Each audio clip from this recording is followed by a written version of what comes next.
नमस्कार दोस्तों, गोरी की आवाज़ चैनल में आपका स्वागत है। बुआ मुँह से तो ना कहती, लेकिन उनकी मंशा यही थी कि लड़कों की शादी में मोटा दहेज वसूलें। लेकिन कहते हैं ना, लालच बुरी बला है। रिश्ते में मेरी बुआ की बेटी है जानकी। वह खूब बातूनी है और खूब कंजूस भी। बस बातों ही में सबकी मेहमानदारी कर डालती है और किसी को ये महसूस ही नहीं होने देती कि बुआ और उसने किसी को पानी तक के लिए नहीं पूछा। कंजूस तो हमारे तीनों कज़न भी हैं। उनकी जानकी मुझे बहन की तरह मानती है। भूले भटके ही मैं उनके घर जाती हूँ तो सभी खुशी से पागल हो जाते हैं। वे समझ नहीं पाते कि मेरी खातिरदारी वे कैसे करें। बातों ही बातों में खाने पीने की चीज़ों का अंबार लगा देते हैं, लेकिन सामने एक भी डिश नहीं आती। जब मैं उनके घर से वापस आती हूँ तो मेरे पेट में भूखे चूहों की इतनी उछल कूद हो रही होती है कि मैं समझ नहीं पाती घर कैसे जल्दी पहुँचूँ और इन्हें थोड़ा चारा डालकर रास्ते में कैसे शांत करूँ। वैसे तो थोड़ा बहुत मैं खा कर ही जाती हूँ, क्योंकि मुझे मालूम होता है कि वहाँ से खाली पेट आना पड़ेगा। लेकिन जानकी की बातों के जवाब देते देते मेरे पेट को भूख महसूस होने लगती है। जब मैं उठने लगती हूँ तो जानकी मेरा हाथ पकड़कर तपाक से कह उठती है, नहीं नहीं, इतनी जल्दी चली जाएगी? वह भी सुच्चे मुँह। अभी तो बातों से ही मन नहीं भरा। ठहर, मैं कुछ खाने को मंगवाती हूँ।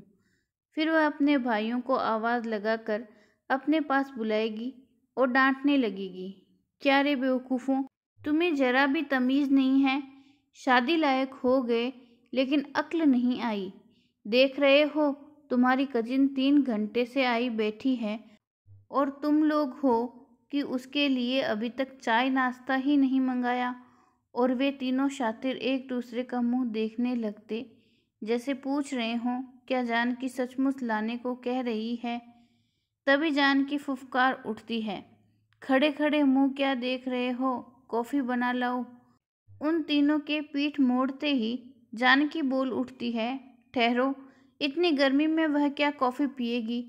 पहले ही उसका सिर दुखता है। कुछ ठंडा वंडा ले आओ। क्यों रमा, तू बता ना क्या पिएगी? क्या मंगाऊं? तेरा गला तो ठीक है ना? अच्छा रहने दो, दही पकौड़ी मंगवा लेती हूँ। हाय हाय, मैं भी कैसी भुलक्कड़ हूँ, याद ही नहीं रहा चंदू स्वीट की तो आज छुट्टी है। कल उसके बड़े भाई गुजर गए थे ना।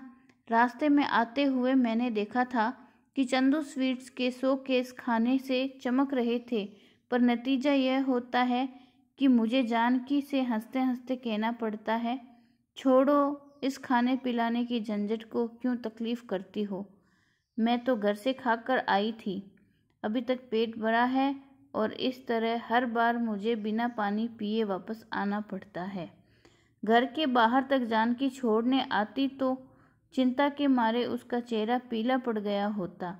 अगली बार के लिए अपने सिर की कसम दे देती कि खबरदार, जो मैं कुछ घर से खा कर आऊँ। इच्छा तो होती मैं जानकी से कहूँ, तेरी अकाल मौत के डर से मैं आज भी भूखी आई थी, लेकिन बोलने की इतनी भी ताकत नहीं थी कि मैं उसे समझा सकूं कि झूठी कस्में मत खाया करो जानकी। क्या पता किस दिन तुम्हारी वाणी पर सरस्वती विराजमान हो जाए और मेरे सामने ही तुम एनीमिया की शिकार हो जाओ। खाली पेट तो मुझसे अस्पताल भी जाना नहीं हो पाएगा। हमारी बुआ के 3 बेटे और एक जानकी है। तीनों कजिन ब्याहने लायक हैं। नाम हैं उनके राम, कृष्ण और महावीर। पूरा परिवार बड़ा धार्मिक एवं अंधविश्वासी है।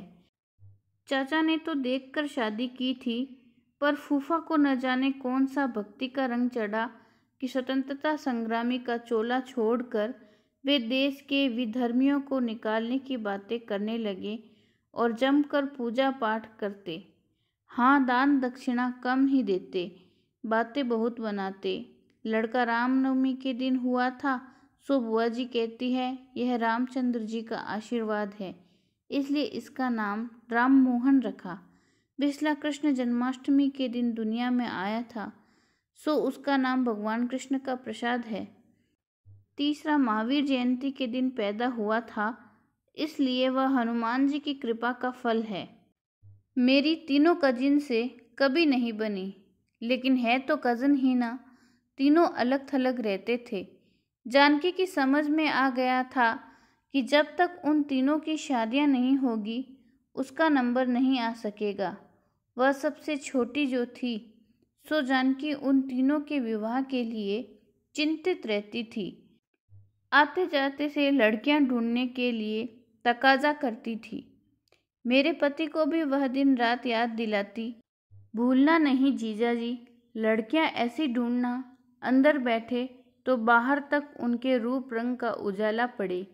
मेरे पति कभी कभी हंसते हुए जानकी से कह देते, क्यों जानकी, घर के बिजली खर्च में कटौती करने का इरादा है क्या? अरे नहीं नहीं जीजा जी, महिला घर में सुंदर हो तो घर हरा भरा लगता है। दहेज तो अपने मुंह से मांगेंगे नहीं, वह तो बस लड़की सुंदर मांगती हूँ, जानकी कहती। यह तो तुमने अच्छी याद दिलाई जानकी। कल ही मेरे एक मित्र कह रहे थे, कोई ऐसा लड़का बताओ जो दहेज के चक्कर में ना पड़े। आपकी तो मुझे याद ही नहीं आई। अब आज ही उससे बात करूँगा।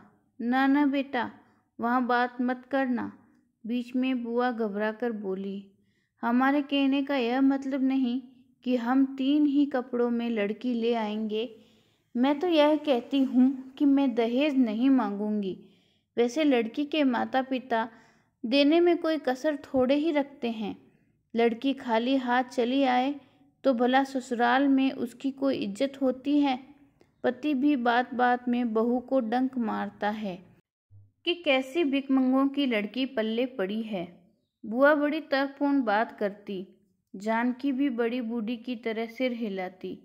लेकिन बुआ जी, आप अपने राजकुमारों की पढ़ाई तो पूरी हो जाने दो, यह बीवी का ढोल क्यों उनके गले में बांधती हो? पति बुआ जी को समझाते, अरे भैया, तुम समझते क्यों नहीं? लड़कियां क्या रास्ते में बैठी है जो बात की और उठकर चल देगी? समय लगता है उन्हें ढूंढने में, फिर कुछ समय तो सगाई भी रहनी चाहिए। दोनों परिवारों को एक दूसरे को समझने का मौका मिल जाता है, लड़की के चाल चलन का भी पता लग जाता है। इन तीनों का निपटारा हो तो जानकी की बात चलाऊं। और बुआ जी, यह क्यों नहीं कहती कि समधियों से खाने को माल भी मिल जाता है? आप हैं बड़ी समझदार, दूर की सोचती हैं। खैर यह तो बताइए, हमारे सालों की उम्र क्या है? अरे वे क्या छोटे हैं, इसलिए तो चिंता खाए जा रही है। बड़ा रामनवमी पर पूरा 24 का हो जाएगा। बुआ होठों को दांत के नीचे दबाकर बोली थी, और अभी तक वह तो क्लर्क की नौकरी के लिए एग्ज़ाम दे रहा है।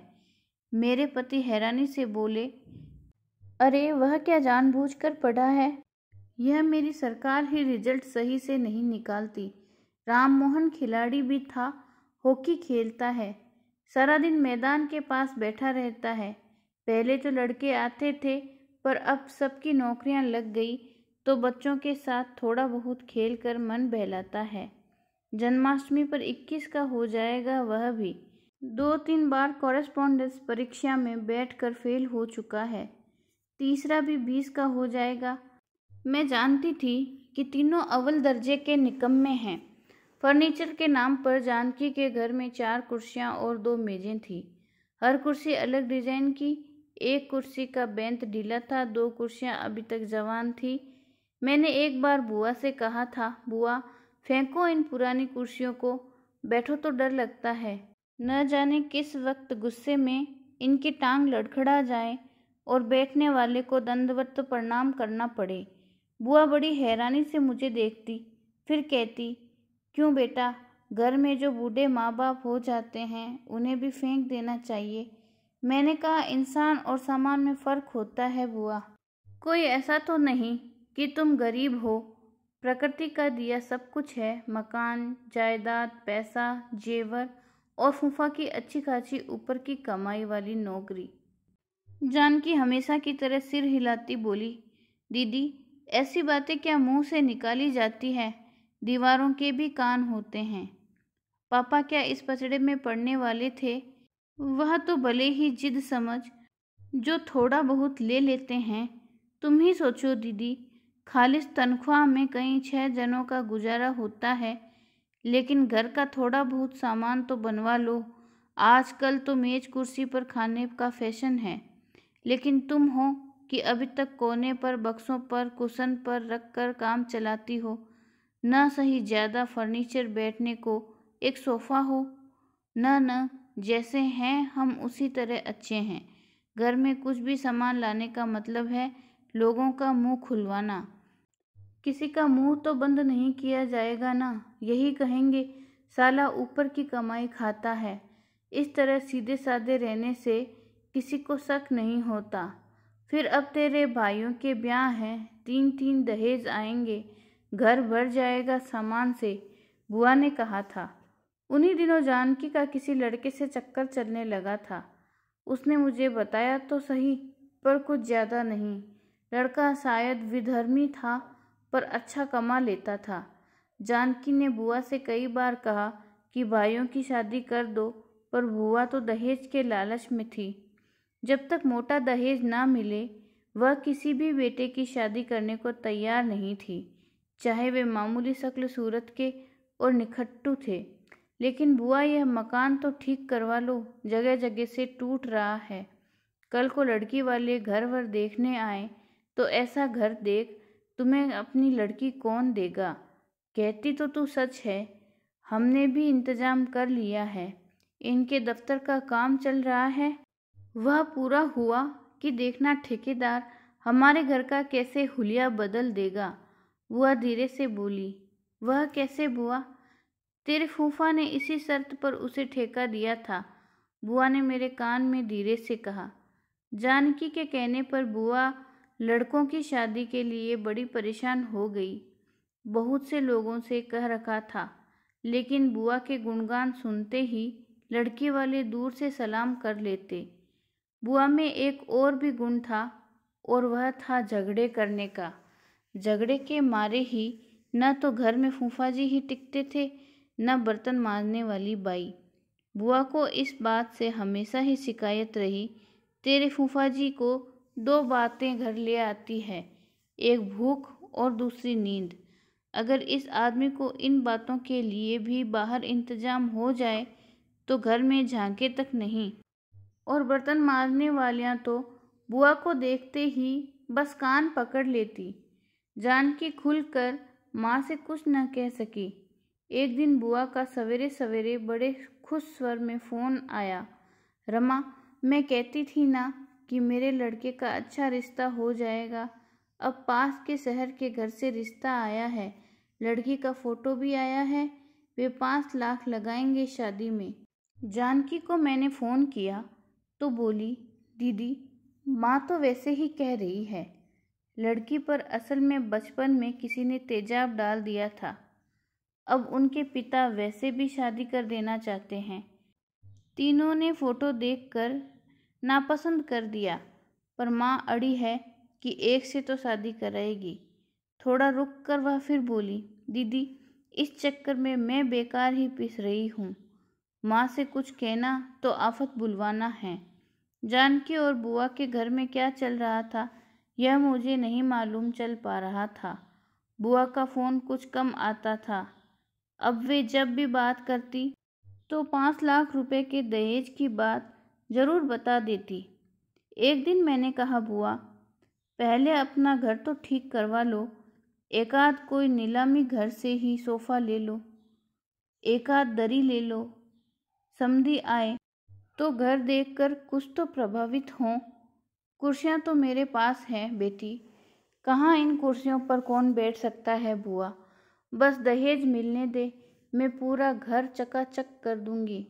हम लोग एक दिन रास्ते में टकरा गए थे। बुआ ने एक बार भी घर आने को नहीं कहा। हाँ, यह ज़रूर पूछ लिया कि मेरी गेस्ट लिस्ट में कौन कौन है, ताकि वे होने वाले समधी को बता सकें। यह सुनते ही हंसी तो बहुत आई, लेकिन पिताजी का ख्याल आते ही दबा लेनी पड़ती। और कुछ बुआ की नाराजगी का भी डर था। मरते हुए पिताजी ने कहा था, मैं जानता हूँ बेटी, बुआ तुम्हें कभी पसंद नहीं रही। तुम लोग तो मुझे भी मिलने से रोकते थे, लेकिन क्या करूँ, 7 भाई बहनों में हम 2 ही तो बचे थे। कैसे छोड़ देता उसे, बहन जो थी।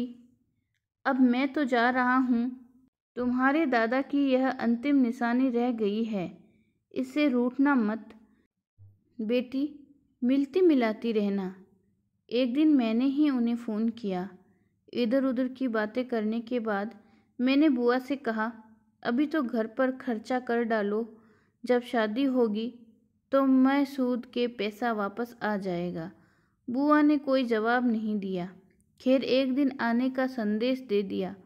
तीनों लड़कों को बुआ ने खूब सजाया था। यही अच्छा था, लड़के अब कॉलेज में पढ़ते थे, सो 4 कपड़े उनके पास अच्छे थे। बुआ के पास न जाने कब का सेंट रखा था, उन्होंने वह भी उनके शरीर पर मल दिया। मेरे पूछने पर बोली, कमबख्त 8-8 दिन तक नहाते नहीं, पसीने की बू के मारे नाक सड़ने लगती है, सो सेंट की गंध से पसीने की बू नहीं आएगी। कुछ उनके लिए चाय पानी का प्रबंध किया बुआ? मेरे पति बोले, अरे बेटा, वे क्या बेटी के घर का खाएंगे, पर अभी उन्होंने अपनी बेटी दी कहाँ है। मैंने कहा। बुआ बुरा सा मुंह बनाती मान गई। लड़की वालों के साथ केवल बुआ ही बात करेगी, ऐसी बुआ की आज्ञा थी। फूफा तो यह कहकर वहाँ से चले गए, बेटी तुम पति पत्नी हो, बात संभाल लेना। मैं यहाँ रहा तो तेरी बुआ की चपर चपर कहीं मुझे अपने आपे से बाहर न कर दें। जाने को मेरे पति भी उठ खड़े हुए, लेकिन मैंने मिन्नत कर उन्हें रोक लिया। पुरुष के साथ किसी पुरुष को ही बैठना चाहिए, भले ही उसका मुंह सिला हुआ हो। जानकी कहीं दिख नहीं रही थी। मैं और मेरे पति बाहर वाले कमरे में बैठे थे, तब ही लड़की वाले आए। उनके हाथ खाली थे, 2 पुरुष थे। बुआ ने हमें बाहर ही रोक दिया। शायद वह दहेज की बात गुप्त रखना चाहती थी। हमें कुछ जोर से बोलने की आवाज़ें सुनाई दे रही थी। अचानक बुआ जी की चीख सुनाई दी, हाय दैया, मैं तो मर गई। हम दोनों अंदर भागे। देखा बुआ जोर जोर से रो रही थी और जानकी को कोस रही थी। सब बातों के बाद लड़कों को दिखाने की बात आई तो बुआ झट से उनके फ़ोटो उठा लाई। लड़की का पिता बोला, हमें सैंपल नहीं, माल चाहिए। उन्हें महावीर मोहन पसंद आया। बुआ ने झट से उसकी कीमत भी बता दी। मैंने तो सोचा था मैं अपने मुंह से दहेज नहीं मांगूंगी, लेकिन आप ही अड़ गए हैं, तो इसके लिए तो मैं 2 लाख रुपए का दहेज लूँगी। मेरी तो 3 लड़कियां हैं, गरीब आदमी हूँ, इतना कहाँ दे पाऊँगा। आपने तो एकदम से इतने भाव। इसकी बीमारी पर ही मेरा इतना खर्च हो गया है भाई साहब। पढ़ाई का तो मैंने बताया ही नहीं। जानते हैं महंगाई का ज़माना है। 2 लाख रुपए की कीमत ही क्या है। आप कृष्ण मोहन से कर दीजिए रिश्ता।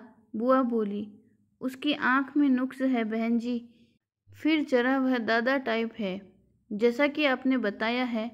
इसी से छोटा पसंद आया था। समधी नम्रता से बोले, पता चला कि जानकी ने अपने बॉयफ्रेंड से शादी कर ली थी और उसकी सूचना अपने मम्मी पापा को देने की जगह लड़की वालों को दी थी। वे लोग तहकीकात करने आए थे। बुआ को पहले से शक था, क्योंकि जानकी एक दिन घर से यह कहकर गई हुई थी कि वह कॉलेज ट्रिप में कश्मीर जा रही है। उसे स्कॉलरशिप मिली है, उसी से पैसों का इंतजाम हो गया। लड़की वालों ने जानकी की शादी के फ़ोटो और वॉइस मैसेज लड़की के पिता को भेज दिए थे। अब लड़की के पिता अपनी तेजाब डाली लड़की की शादी भी निकट्टू लड़कों से करने को मना करने आए थे। हम दोनों समझ नहीं पा रहे थे कि बुआ का गम क्या है। 5 लाख का नुकसान, जानकी की शादी या बेटों का कुंवारा रह जाना। मेरे पति ने बुआ से कहा, बुआ जी, जानकी ने बिल्कुल सही किया। मेरे घर के दरवाजे तो उसके लिए हमेशा खुले रहेंगे, पर आपके घर का दरवाज़ा कोई लड़की वाला नहीं खटखटाएगा, क्योंकि वजह आपका लालच और झगड़ालूपन है। यह बात सबको मालूम है। मैं बता दूं, रमा को बताए बिना मैं जानकी की शादी में गवाह था। मेरे कहने पर ही मजिस्ट्रेट ने बिना कोई अड़चन लगाए शादी कराई थी, क्योंकि वह मेरा सहपाठी रह चुका था। रमा को मैंने नहीं बताया था, क्योंकि कहीं आप हमारे घर में क्लेश करने न आ जाए। यह कहकर मेरे पति मेरा हाथ पकड़कर बाहर निकल गए। बुआ दहाड़े मार मार कर रो रही थी। तो दोस्तों, आपको हमारी कहानी कैसी लगी? कमेंट के माध्यम से हमें बताएं और वीडियो को लाइक, शेयर और सब्सक्राइब करना ना भूलें। धन्यवाद।